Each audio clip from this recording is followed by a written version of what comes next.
थवजी खाती का पूरक ला बलावत हवना समझावत हवना पूरक ला घाटी हा बलावत हवजी समझावत हवजी पूरक ला घाटी बलावत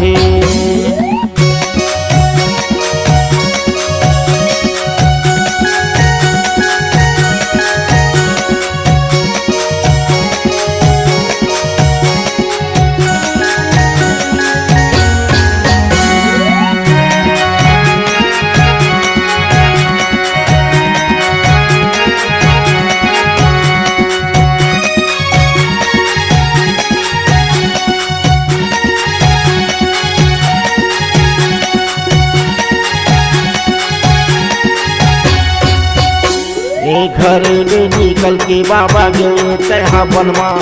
घर ले निकल के बाबा गए तहाँ बनमा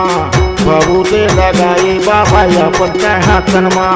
भभूति लगाए बाबा अपन तहाँ तनमा रामावा थावाजी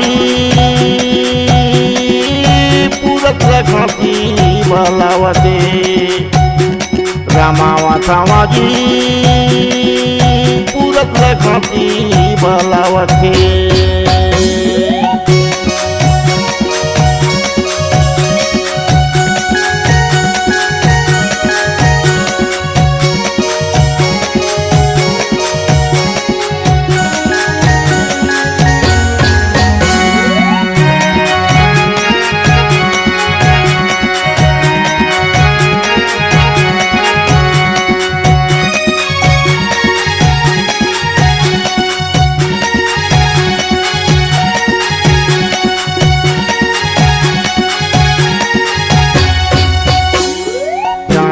लगा के बैठे धरती जगमग डोले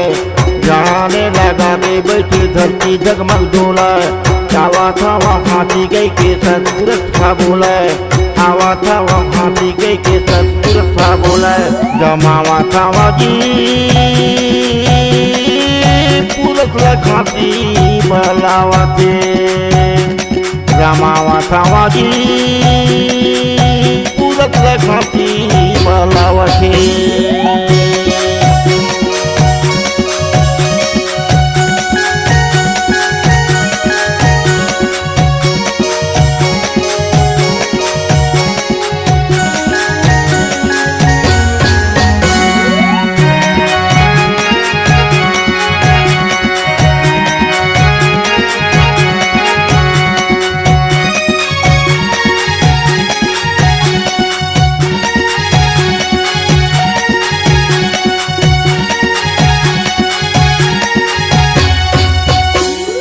जंगल में बैठे बाबा भगवा भलुआ आवे जंगल में बैठे बाबा भगवा भलुआ आवे सबके नामा जापे के भगवाला बतावे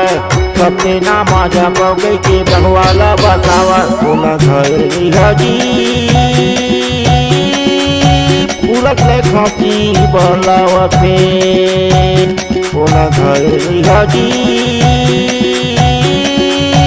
पूरक घाटी बलावते बलावत हवजी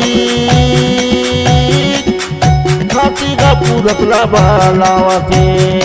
बलावत हवना समझावत हवना पूरक घाटी हा बलावते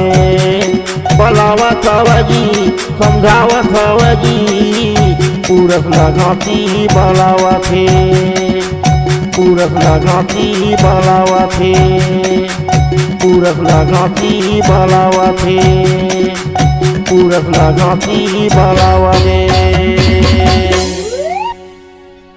नवा नवा छत्तीसगढ़ी गाना सुने और देखे पर हमार YouTube channel Bharadwaj film production ला सब्सक्राइब करो।